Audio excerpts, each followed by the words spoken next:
is Chico Resch. You are listening to the Let's Go Devils podcast on the Primetime Radio Network.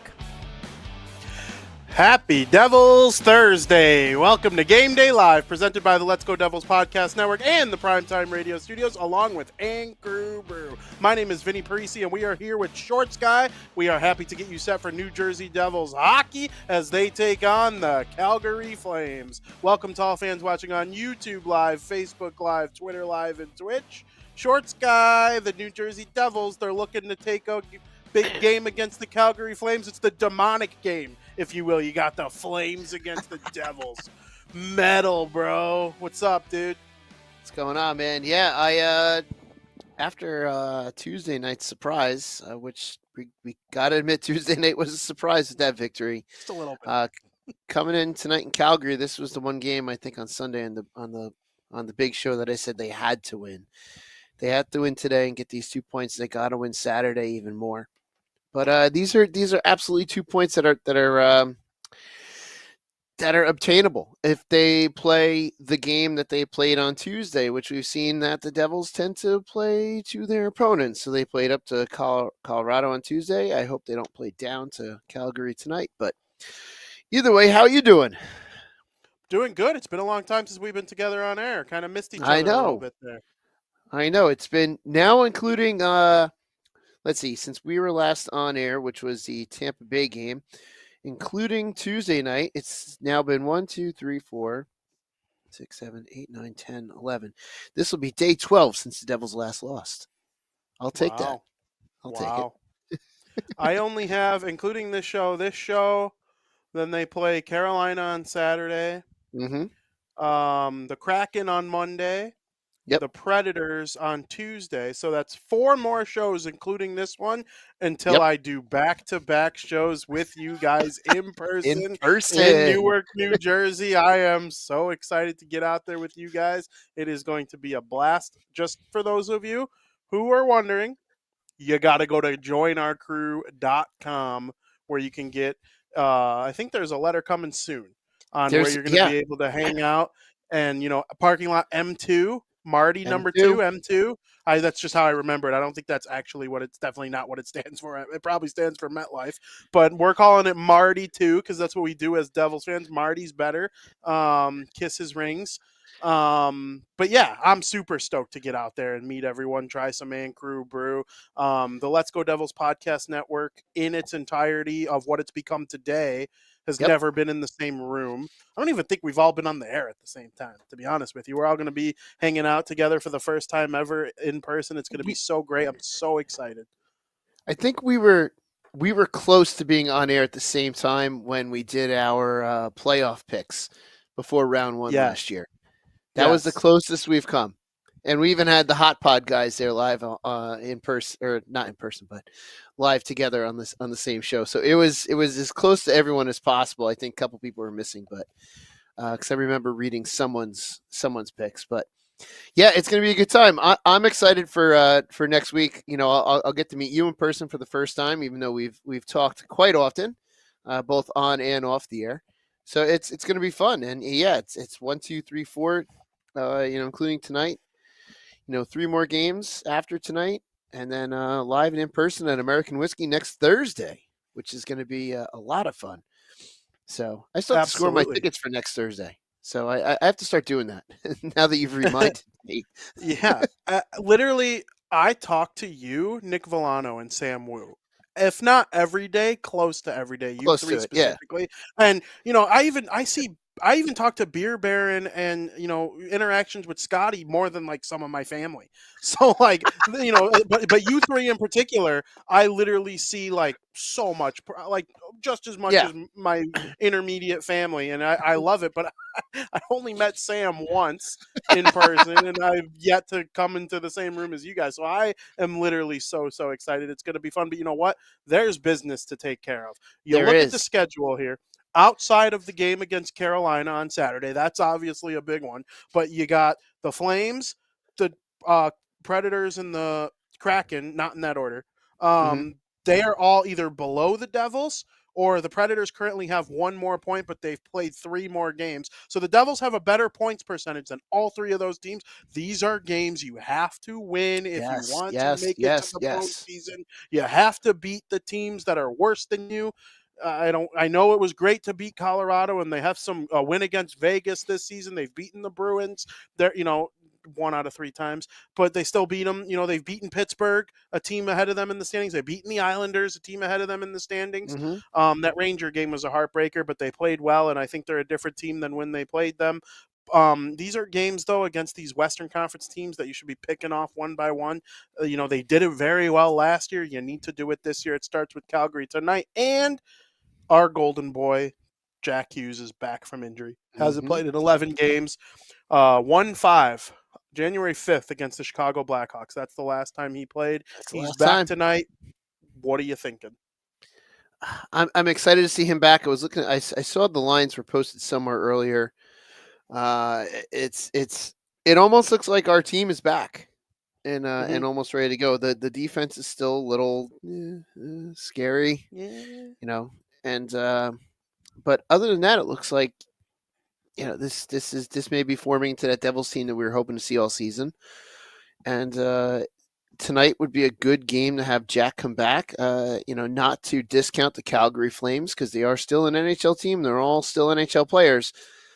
But, what a game to come back to prime him up for the Carolina game, which I don't want to say need to be looking past tonight. We have to get these 2 points tonight, but the Devils really do need to, take advantage of tonight, get these points, and then really quickly move on to that Carolina game at that interdivisional game, which they're going to need just as much as tonight, if not more. I should say more than tonight, to be honest.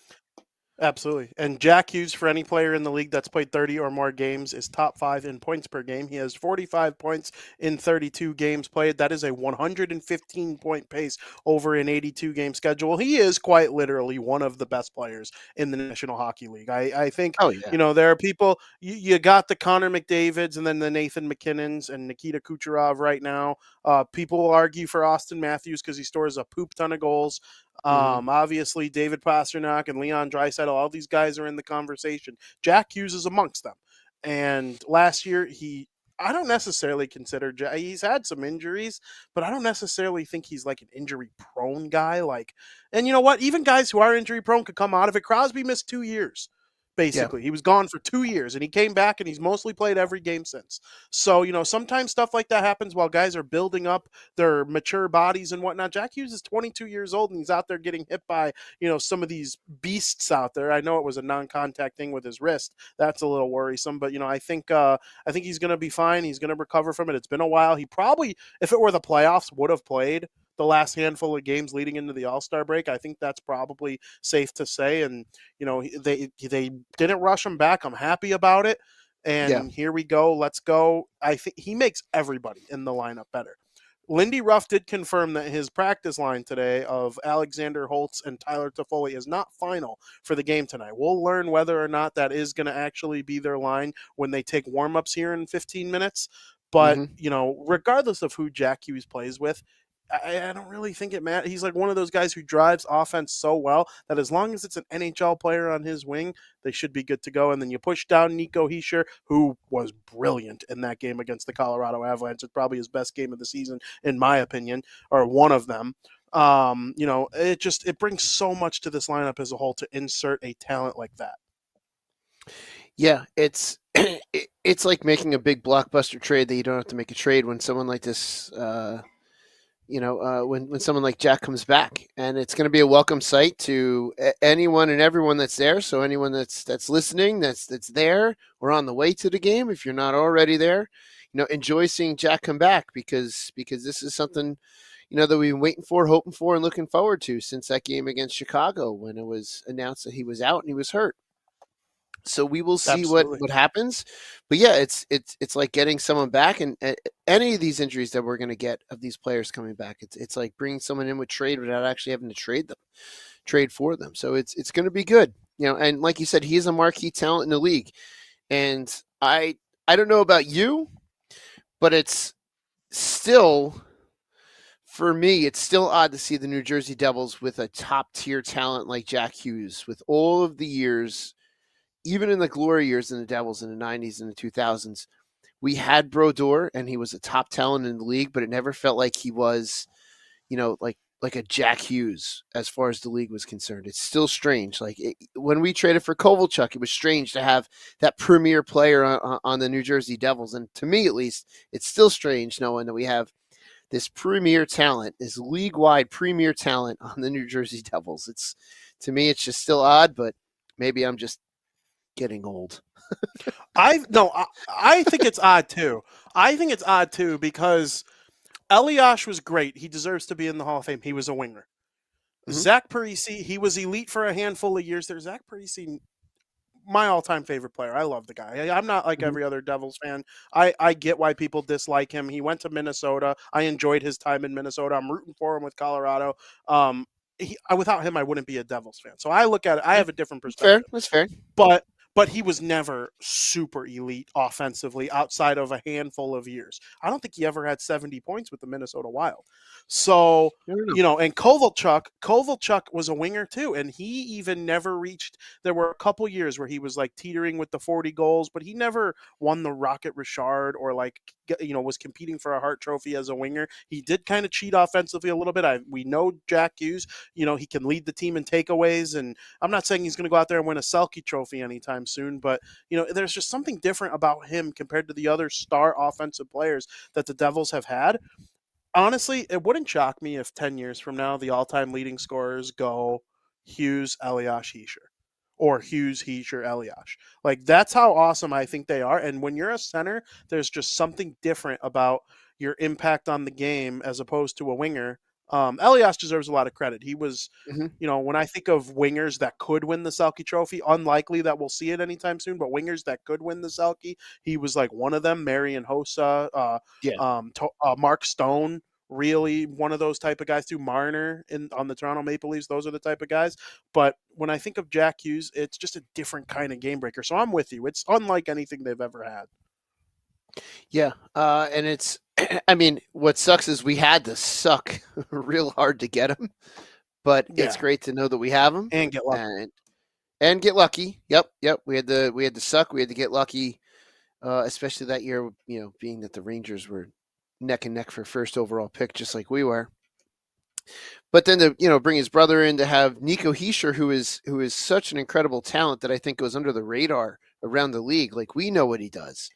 But I feel like that Nico Hischier is a top tier talent that just people don't realize, that he kind of gets lost in everything. And we see what he is. He almost very much like Elias, where we know what we have, we know what we get, but the league kind of just looks past him at the Jack Hugheses, at the Mitch Marners, and and all those guys. So it's almost like Elias 2.0 when you have Nico Hischier out there. I tweeted about Hischier, what was it, an hour ago? Because I was watching that goal again that Marino scored. Mm-hmm. And it's not like Nico Hischier danced around 15 guys like Jack Hughes can do. He doesn't. He's not necessarily one of those superstars. The best way I would describe a NHL superstar is it kind of looks like it has a force field around them, where other guys, they can easily go and get the puck taken from them or whatever, where superstars almost look like they have a force field around them. That's not necessarily how I would describe Nico Hischier. It's his brain that to me makes it where he could be an 80-point guy.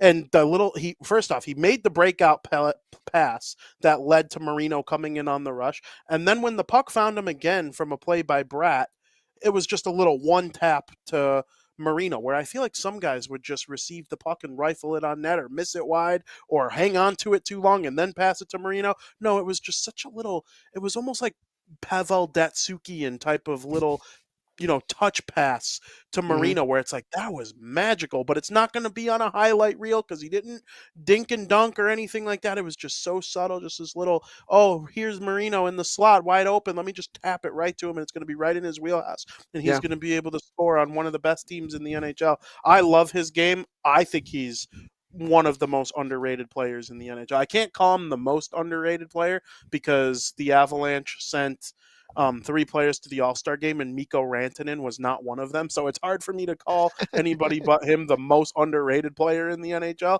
besides Rantanen, but Nico Hischier's near the top of the list. Yeah, and that's what you're talking about with the hockey IQ, knowing that Marino's there, plus Marino being in a good position for that, but knowing Marino's there to have that awareness to kind of look, he's looking for the next play before it even happens. Like he's looking to make that next play already. He's like one step ahead. So that was, a real good description of it. And yeah, that's what we get with him. And like, he is absolutely one of the most underrated players in the league. Absolutely. Now, when you get Jack Hughes back, you look at the rest of the lineup. We talked about how it makes everybody better. It pushes down all the centers. It makes all the wingers around him better. Though the power play has been atrocious since the 5th of January when he left. There are good players on the Devils' power play. Timo Meier, he could score goals from distance. He could score from in front of the net. Jesper Bratt's a good playmaker. I talked about Hischier with his little bumper passes. Also, he's able to be the bumper guy on the power play. Very Patrice Bergeron-like on the power play. A diet version of him is Hischier. But I don't know if anybody in the lineup is thanking their lucky stars that he's back more than his brother, Luke Hughes, who can really, really collect some power play points. And before Connor Bedard comes back, maybe get himself back into that Calder Trophy conversation, because I pretty much think it's down to 3 guys now, and Luke is one of them. He's got to be so excited to have his brother back. It doesn't matter. Connor Bedard's unfortunately getting that trophy. I mean, the Blackhawks were awarded the next year's Winter Classic, and they suck this year. So unfortunately, Bedard's getting that trophy, whether we want Luke to get it or not, or Luke outscores him. But yeah, Luke's got to be happy, and we should all be happy that the skill that's coming back into this lineup is just incredible. But I think it's more than just skill. I think Jack is the heart of this team. And I think everyone is not only going to feed off of his skill, they're going to feed off of his intensity, they're going to feed off of his drive to win, they're going to feed off of his anger if it's not going well, and they're going to feed off his, how happy he is and the energy that he has when it is going well. So I think it's multifaceted when it comes to Jack coming back, not just skill, but it's everything else that makes him such a complete player. And getting pissed off when he needs to get pissed off, showing that excitement when he has that excitement, because I think that's really what one of his big things with this team is being able to show all of that emotion and have the skill to back it up too. Have you allowed yourself to think about the possibility of Colorado's win and then Jack Hughes coming back in time for the second game post All-Star break, for this team to come into the Stadium Series on a little bit of a hot streak and really have a chance to, that game against the Flyers, be a really important game in the Metropolitan Division standings, perhaps even being a game that could propel them over the Flyers for good the rest of the season? That would be fantastic, and I have not allowed myself to think that yet, because we got to get through these couple games first. And then sort of on the other side of that, there's so much planning that we have to do as a podcast that I haven't even had a chance to think about, the Devils are playing the Flyers that day. There's so much stuff we got going on. I'm sure next week, seeing a couple games, more of a better, get a better feel for how this team is, and I want them to keep winning. But it's one of those things where I'm cautious with that feeling as of right now so far. Yeah, absolutely. Well, I'm very excited to see the return, and it's going to be awesome. I'm just so pumped to see how things go here. I'm not going to say they're going to go to the Stanley Cup final, but I'm getting Florida Panther vibes in terms of finishing strong and finding a way to get into the playoffs. Sam we know the talent on this team is there. Sam has said that all along. And you know what? I would love it. Similar teams in general too, like in terms of the way they were built. Barkov is their Hischier. Kachuk is very similar to like their Hughes, their offensive guru. They have winger Verhaeghe and Bratt have a lot in common. Then they had that real good year, and everybody thought, okay, Florida's here. They're one of the best teams in the league, no matter what. And then they kind of started off poorly, and in their second year, a little bit of a sophomore slump to start off. And then they end up going to the final. Now, this year, they're one of the best teams in the league. And if they made it back to the final this year and actually won the thing, I'd be 0% surprised. In fact, they're probably amongst my top 5 teams most likely to win the Stanley Cup right now. If the Devils can just kind of get back to that level again, I know it's in there. I know it. They don't have Sergei Bobrovsky. Yeah. But the Panthers did not have Sergei Bobrovsky going into the playoffs last year. I mean, they No, did. He was there, but he was not the workhorse. He did not they get were them using there. Alex Lyon. Yeah, and he got them there, and then Bob took over the net and ran with it. So it's not having Bobrovsky, he was almost a non-factor for the Panthers for a little while, up until the playoff run started, and then forget it. He was the playoff run. So yeah. I couldn't agree more. He probably wins the Conn Smythe Trophy if Florida wins the Stanley Cup. I know voters sometimes like to pick stars. Tkachuk was probably very much in that conversation. Very much deserved it as well. So that would have been a tough. That really and my goalie bias runs real deep, but that would have been a real tough decision between Tkachuk and Bob. They would have been the top two. Unless they would have done something weird and given like Aiden Hill the Conn Smythe on the losing team like Jaguar got in 03 instead of Brodeur. But that'll never happen again, I don't think. So, it'll happen again. It'll happen again.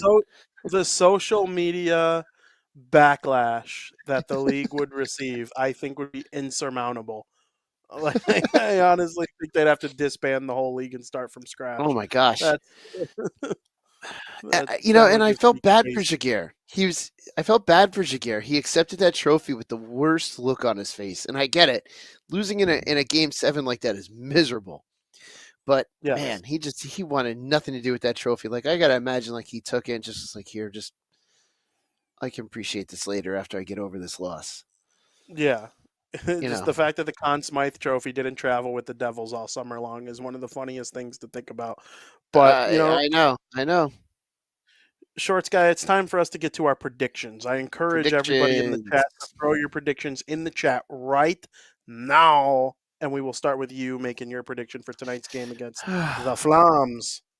All right, so the Devils should be able to come out and skate with the Flames. They should be able to outskate the Flames. The Flames has not been doing well. The Flames have been trading pieces away, and actually they traded for like a whole bevy of people to bring them in the other day. We have his name is escaping me that we just picked up from the Flames. Toffoli? But no, not Toffoli. That we just picked up the defenseman that's here now. He's escaping both our names. Yeah. And either way. So maybe a little bit of insight in the Flames there, but the Devils should be able to outskate the Flames. The Devils should be able to outscore the Flames. And at this point, if Vitek will probably get the start, would be my thought, because he earned it against with that game against Colorado. So I'm going to say the Devils defeat the Flames 4-1 tonight. 4-1. It is Vitek and net, and Nick DeSimone is the player we're thinking That's of. his. I'll read a couple of these.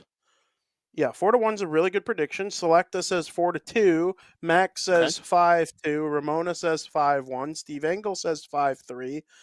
Steve Engel, I didn't forget you picked Colorado last game, Mr. Steve Engel. I didn't forget that, bro. Corbin says 6-3 Devils. Zach says 6-1 Devils. Debs fan says 7-2 Devils. I wish Debs fan I knew their name, because we're all Debs fan. That guy is just all of us. Shane says 4-1 Devils, I assume. If you don't put the team, I'm calling it Devils. I said I wasn't reading opponent predictions anymore, but nobody's picking the Flames. His name is Josh. I will remember that. Josh said 7-2. I hope Josh is right. I would love to see Josh be right. Just put up 7. Toffoli likes to score hat tricks against his old teams. If he's playing with Jack, can I give him one? Give him a hat trick. Right in Sharon Govich's face. I'm just kidding. I like Sharon Govich. I'm happy he's having success. The great Sam Wu predicts the Devils are going to win 8-2-3, which is a typical Sam Wu prediction that also could happen. It is. It's one of those things that, like, if it happened, I'd be like, hell yeah. But yeah, I don't know. I'm excited for this game, so I'm gonna say the Devils are going to win 4-3. 4-3 Devils win over the Calgary Flames. I think they'll probably, hopefully, handle their business, and then if they give up a late one or whatever, just win. I don't care. Win. Find a way to win. It's not like VTech is trying to win a Vezina trophy or anything like that. Nobody on the team's winning the Norris Trophy this year. Nobody's even getting nominated for the Norris Trophy this year. So like, just find a way to win a hockey game. The injuries have made it where really nobody's winning a major award on this team. I could see Heischer being nominated for the Selke Trophy. If he keeps having games like he did against Colorado last game and his points are in the upper 60s or 70s, a little slow offensively to start this season, but he's been on fire lately. I could see that being the case. And then Luke Hughes should be nominated for the Calder Trophy, but I don't think anybody's winning an award this year. So, like, go out and make the playoffs. Do what you have to do to make the postseason. Winning tonight would definitely do that. So, very excited. I hope everybody enjoyed today's show. Make sure you go to joinourcrew.com and sign up for the newsletter. Yeah. We're going to get some details real soon on what's going to be in the haps for this New Jersey Devils tailgate that we are having on February 17th. On March 17th, most people are going to be real drunk. Well, they're going to be drunk that day too. On February 17th, you could come hang out with us at the tailgate at MetLife Stadium parking lot M2. Shorts Guy and I and Sam Wu decided that the M stands for Marty. No matter what they try to tell you at MetLife Stadium, the M stands for Marty. Even though he has 3 cups, if he has 3 cups instead of 2, that would describe Patrick Waugh better because he only has 2. Marty has 3, but Lundqvist has 0, so it's all good in our book. Yeah, he does. I hope everybody enjoyed today's show. And again, joinourcrew.com. I can't hammer it home enough. And after the game, make sure you listen to Devils After Dark with Scotty of Sirius XM, Liquid Metal. He is going to break down the game that was. A lot of people ripping on my Red Sox shirt today, Shorts Guy. It's a Chris Sale shirt. Chris Sale played for my favorite team, the Chicago White Sox. That's why I have the Red Sox shirt. Cry about it. It's a Chris Sale shirt. You want to? I'm not turning completely around. It's a Chris Sale shirt. Get over it. I'm a White Sox fan. Sorry. Make sure you go to joinourcrew.com, sign up for the newsletter. I won't send you anything Red Sox related, I promise. Shorts Guy, you're a Mets fan anyway, aren't you? I am, yeah. I'm a Mets fan, so I hate the Yankees, and I'm okay with the Red Sox because Yankee fans hate exactly. So hope everybody enjoyed today's show, and as always, let's go Devils.